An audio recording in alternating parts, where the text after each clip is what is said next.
S'agissant de ce qui se passe quand il y a un élève qui est contaminé.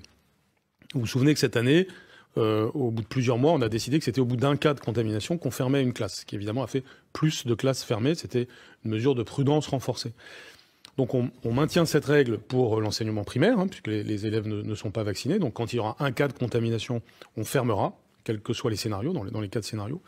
Et puis s'agissant de l'enseignement secondaire, s'il y a un cas de contamination, ce sont les élèves non vaccinés qui seront évincés, mais pas les élèves vaccinés. Donc c'est évidemment une forte incitation à être vaccinés.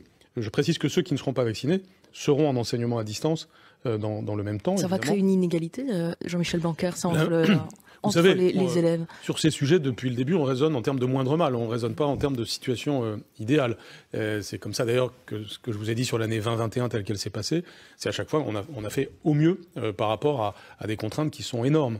Là, en l'occurrence, l'objectif, c'est la continuité pédagogique, c'est que tous les élèves aient classe.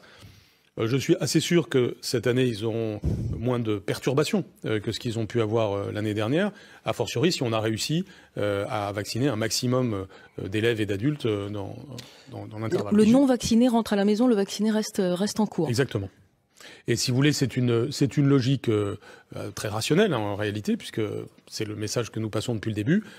Quand vous êtes vacciné, vous ne risquez pas de contaminer les autres, alors que si vous êtes vacciné, vous faites courir ce risque.